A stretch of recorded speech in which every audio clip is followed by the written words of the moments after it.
Welcome to the Idea Pod, a podcast dedicated to exploring and interrogating applied ethics at the University of Leeds.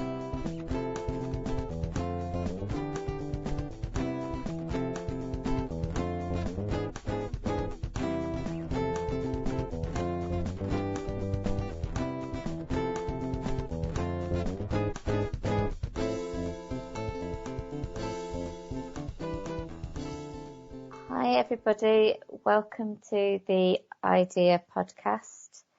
Today we're welcoming Amaal Maqsood Shah, who is one of our MA alumni. So Amaal, could you just start by introducing yourself and telling us what you're doing now and what made you choose to do the Biomedical and Healthcare Ethics MA with us? Yeah, well, thank you for having me. So I'm currently a fourth year medical student at the University of Leeds. And like you said, I intercalated at the Idea Centre in ethics last year. I mainly chose to intercalate in ethics, I think, because it's an interest of mine that's sort of grown since beginning medical school, sort of whether that was through teaching or group discussions and just the various case studies that I'd seen on placement as I'd gone through the years. And I think the good thing about intercalating in ethics is it's something that's instrumental to clinical practice, regardless of what speciality you go into.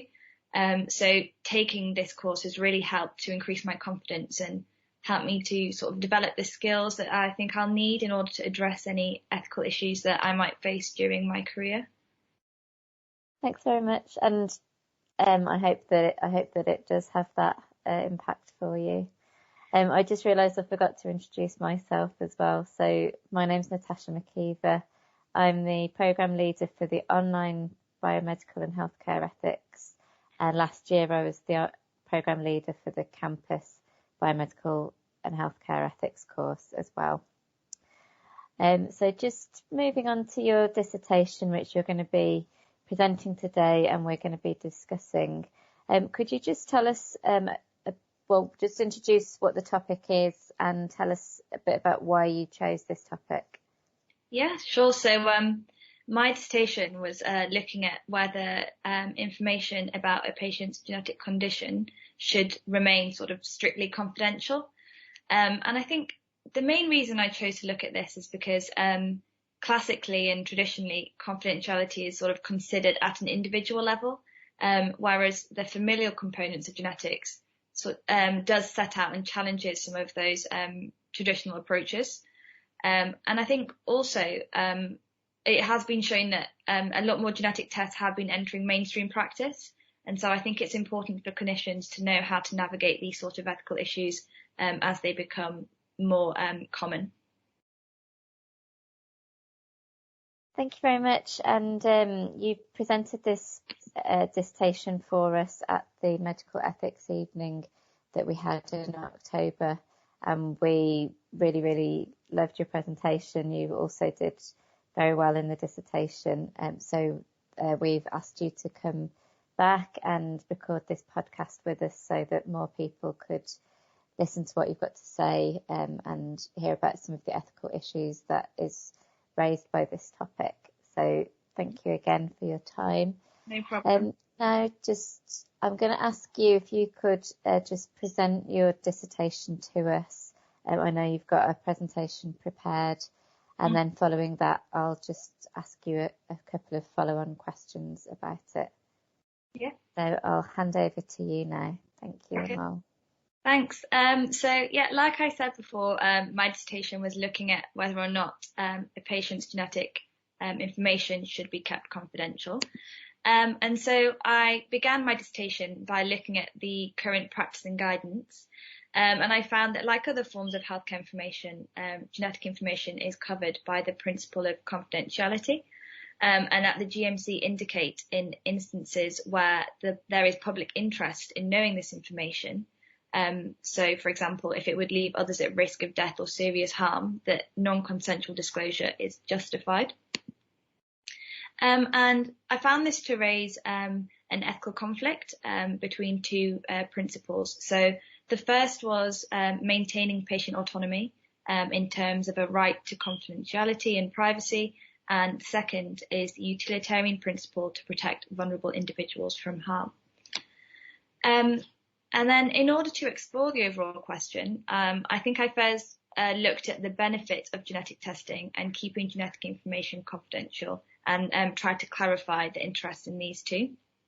So I identified two proband interests with respect to genetic information. And the first type was the utility of having genetic test, and the second was then the interest in ensuring that the resulting information is kept confidential and private. So I assessed the clinical and personal utility of genetic testing, and the clinical utility refers to the ability of any test to prevent or improve health outcomes through the uptake of treatment conditioned on test results. And then looking more specifically at genetic testing, the information that it provides helps to improve the accuracy of diagnosis, and it also promotes improvements in determining risk, predisposition and prognosis for the individual. So there was a clear clinical utility to genetic testing.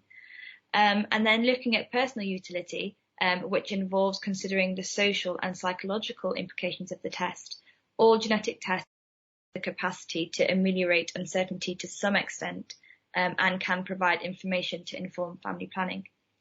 So given this, I made my first claim that knowing genetic information about oneself is in the best interest of the individual, and this is because it promotes their health. I then moved on to look at the second type of interest, which is ensuring that the resulting genetic information is kept confidential and private. So looking at the value of genetic confidentiality first, there are two main reasons for this in the literature.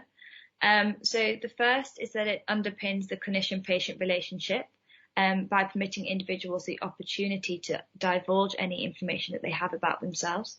And the second is it is instrumental in achieving trust. However, it does remain that sometimes maintaining confidence that the patients divulge can affect others, and therefore I turn to determine whether or not confidentiality is an absolute principle. So Kipnis supports unqualified confidentiality by arguing that clinicians have special duties to their patients, which includes this principle.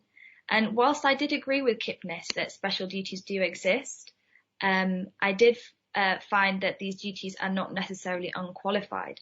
So in the case of genetics, the Court of Appeal does state that healthcare professionals may have a duty to relatives, and I took this to believe that this would extend the special duty that clinicians have to include them.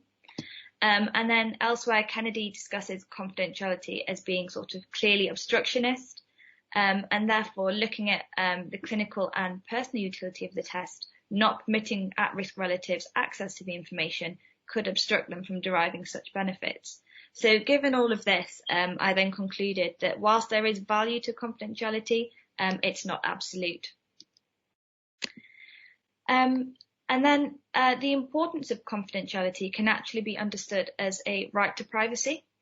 So I next moved on to look at the value of genetic privacy. And there are many ethical commentators who actually advocate genetic exceptionalism. And this is where the information is treated with greater privacy than other forms of health information. And there are three main reasons for this. So the first is that genetic tests have the capacity to indicate the likelihood of future harm, as well as generating information pertaining to current harms. The second is that there is a risk of genetic discrimination against the individual. And the third is that privacy facilitates individuals self-governing their relationships. However, the call for genetic privacy has faced objection in sort of recent years, and therefore to consider and discuss whether the right to privacy is absolute. So Murray argues that genetic exceptionalism is unjust because it inherently affords preferential protection to individuals with genetic disease without reason to do so. He gives the example of dementia. So similarly to genetic information, dementia also has some prognosticating capacity.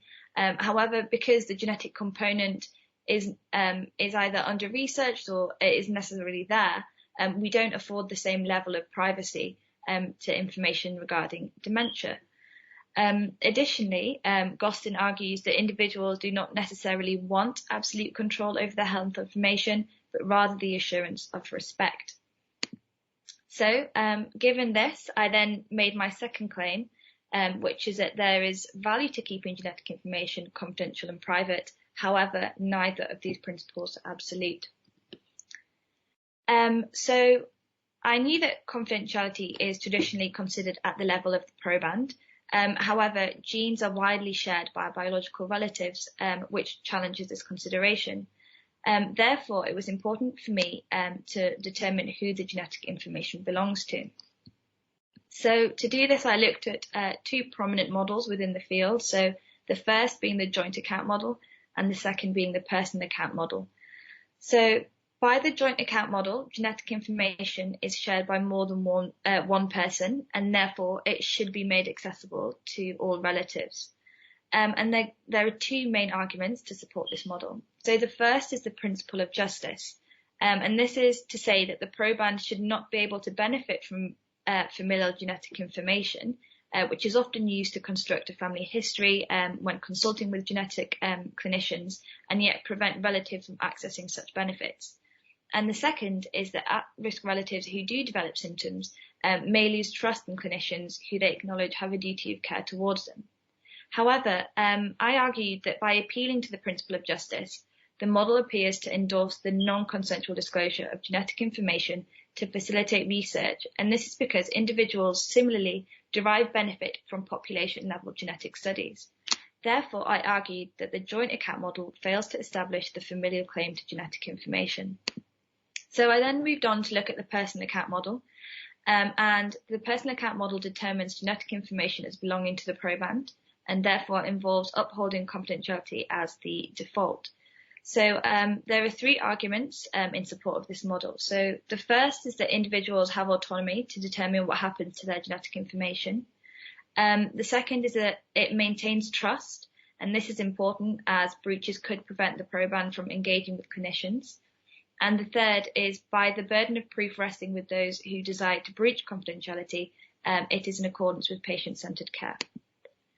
So having looked at these models, I then made my third claim, which is that genetic information belongs to the proband, and therefore prima facie, genetic information is confidential and private. So by accepting the person account model, the proband is able to exercise their autonomy in a right, as a right to privacy. So I next address the question, can an individual exercise their autonomy in a way that harms the interests of others? So I began by outlining the harm principle with reference to current guidance. So the harm principle holds that the autonomy of individuals, in this case the proband's right to confidentiality and privacy, should only be limited to prevent harm to others. Accordingly, the principle permits non-consensual disclosure in instances where there is a risk of harm. The justification to limit autonomy can be outweighed by reasons not to regulate. In this instance, this would be the proband's right to privacy and an interest in confidentiality. However, I've already previously established that neither of these principles are absolute, and therefore an appeal to these wouldn't limit non-consensual disclosure. So given this, I moved to establish my fourth claim, which is, as per the harm principle, the proband cannot exercise their autonomy in terms of a right to confidentiality and privacy in a way that harms the interests of others. It remained, though, that to support the application of the harm principle, I had to prove genetic disposition to be a harm, and to do this, I assessed three views as proposed by Khan. So I first looked at the technical harm view, which considers genetic disposition according to its two negative effects. So Khan argues that a baby born with a genetic condition would have adverse effects on their self-interests, and that without the act of conception, their self-interest would not exist. Whilst I did agree with the personal interests of the baby being in a worse condition, I disagreed with Khan's assessment regarding the first. This is because self-interests are dependent on the individual and their genetic condition is present from birth. Therefore, I don't think they would realise the adverse effects on their self-interests as their desires are in accordance with their constant state of being. So, given this, I established that this view fails to conceptualise genetic harm. I then moved on to look at the constitutive harm view, which compares the individual to an unharmed genetic standard. Kant argues that there are two difficulties that arise with this conclusion. So the first is that there is no genetic standard with which to compare the individuals. And the second is to compare a harmed state to an unharmed genetic standard is to compare two different people. So, for example, if an individual had cystic fibrosis and you repaired their faulty gene, they would no longer be the same individual. So I disagreed with Kant's first assertion because although there is not a single genome that can be used as the unharmed genetic standard, it could be argued that the genetic harm refers to mutations and not polymorphisms, which are normal variations in someone's genome. I also found the assertion that a person's genome is not distinct from their identity to be problematic. And this is because if we suppose that human cloning is a possibility, the resulting individuals would be genetically identical, but different persons in a moral sense. However, despite not agreeing with either of Kant's objections to this view, I still found the view unconvincing. And this is because it remains that healthcare professionals treat individuals with genetic disease. And therefore, if the non-identity problem that is central to this view is accepted, it is in opposition to clinical practice. So given this, I established that the constitutive harm view fails to conceptualize genetic disposition as a harm. Finally, I looked at the harmful conditions view, which I believe necessarily encompasses the dynamic nature of genetic harm. And this is because whilst genetic harm comes into existence at conception, the effects of such harm on an individual's interests are not actualized until later life. So Kant defines harmful conditions as the outcomes of acts that increase the likelihood of future harm. So I labelled genetic disposition as a vulnerability to future harm. So far, I had established that genetic disposition is a vulnerability to future harm, and therefore, in accordance with the harm principle, relatives are permitted access to genetic information against the wishes of the proband. Next, I moved to consider how much of the genetic information relatives should have access to. So whilst I did agree with the harmful conditions view, I found the view to be lacking. And so I argued that the harms that occur in the future due to genetic disposition extend beyond the condition that it confers to include the psychological, social and financial impact on the interests of the individual. And I labelled these the broader harms of genetic disease. By this definition, any genetic disposition has the potential to be a vulnerability to future harm or indeed a serious harm. This makes predicting the severity of the genetic harm difficult for clinicians. For this reason, I then argued that there is good ground to remove the requirement for clinicians to predict whether the genetic harm is serious in order to justify breaching confidentiality. Given this, I proposed the safeguarding against genetic vulnerabilities model, which permits immediate biological relatives access to all genetic information generated by the proband as the rule. And then finally, in light of my work, I offered three recommendations. So the first was to implement the safeguarding against genetic vulnerabilities model. And this is because it demonstrates the individual-based variation associated with genetic disease, thereby exemplifying the difficulty in categorizing serious genetic harm, which I believe the GMC implicitly referenced by not actually categorizing what they mean by serious. The second is to introduce population-wide genetic education. And this is because it would correct the public's erroneous belief in genetic determinism and reduce the likelihood of genetic discrimination for the individual. And then thirdly, to revise genetic counselling provision to include the broader harms. Thank you.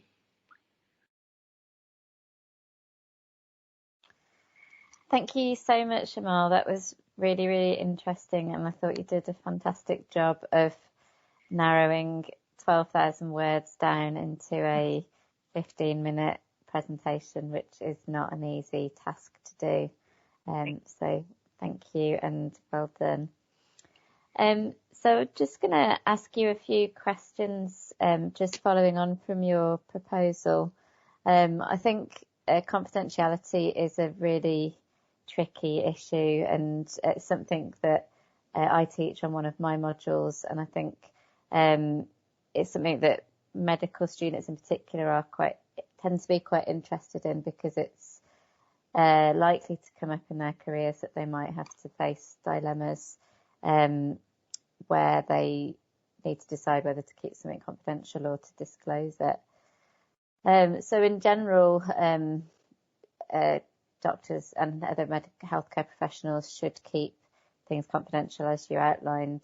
But there are some exceptions, so that the GMC allows for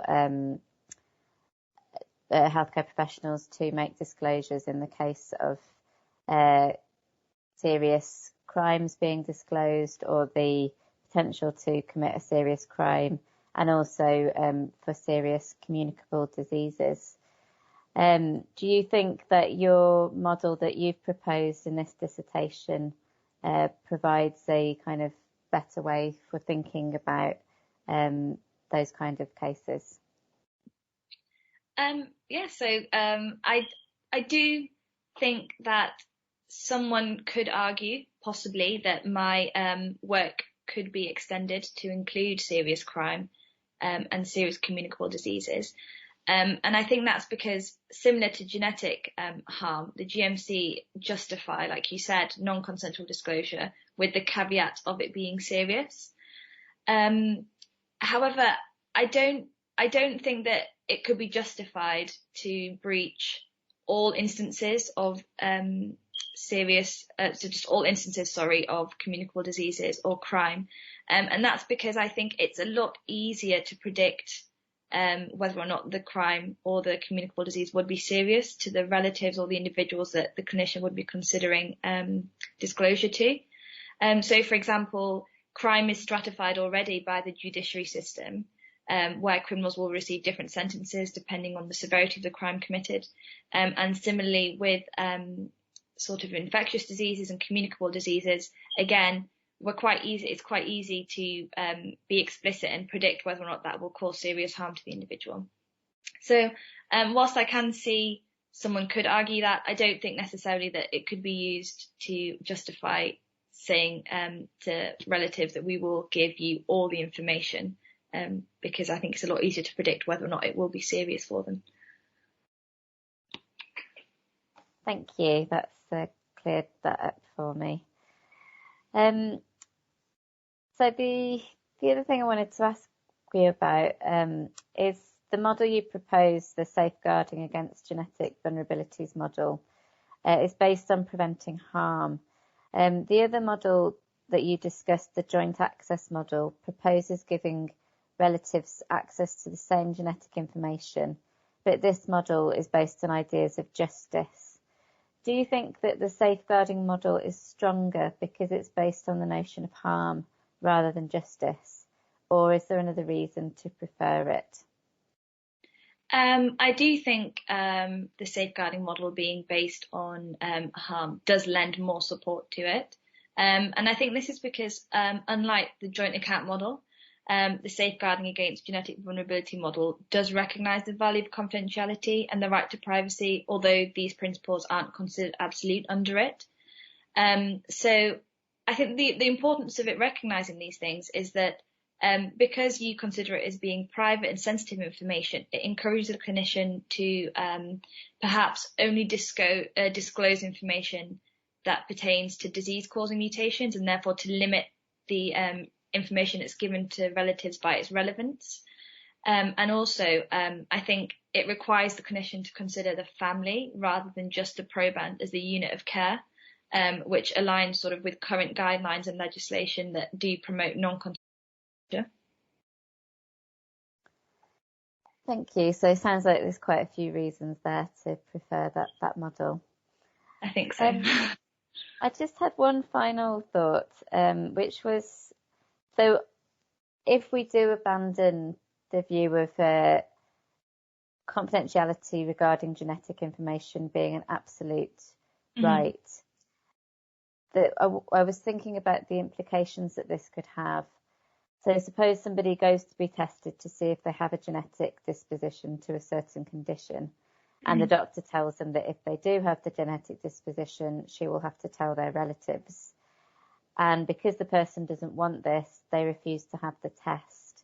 So this would mean then that not only would the relatives not get that information, which could be useful to them, but also that the person themselves won't know that they have the genetic disposition or the genetic condition, which could be perhaps quite detrimental to them.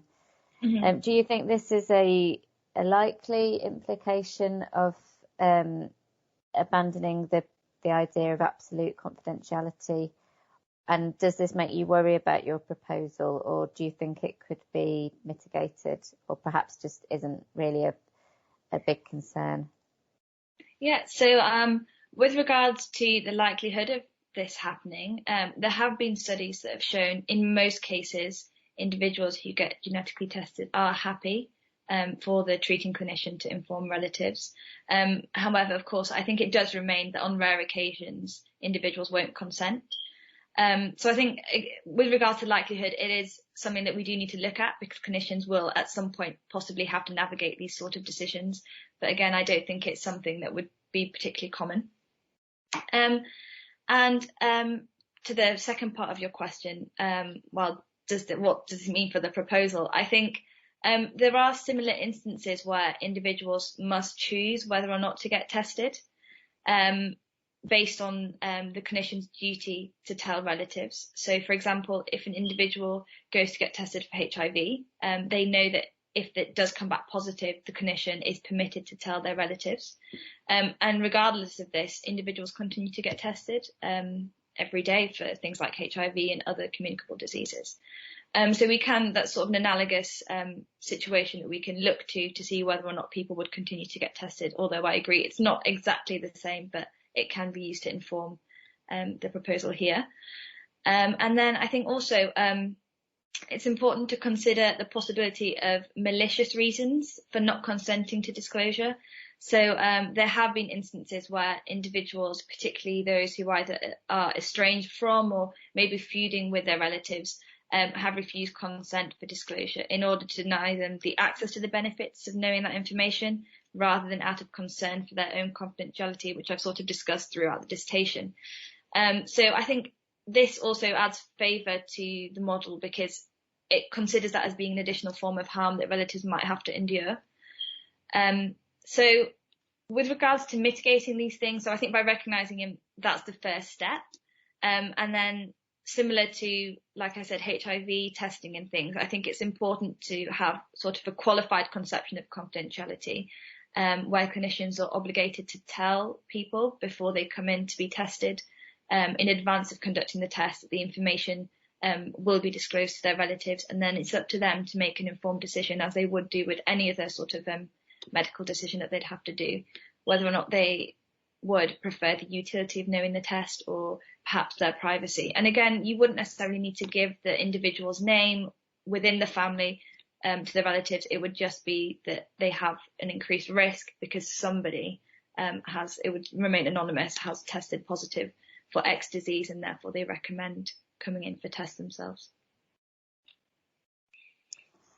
Thank you. Yeah, that's certainly allayed my concerns there. And that was a great analogy about serious communicable diseases. I hadn't thought about that, because it's always difficult to know what exactly implications will be of changes, but that's a good analogy that we can look to.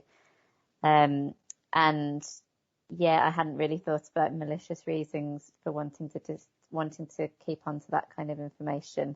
But you are right that that's a possibility.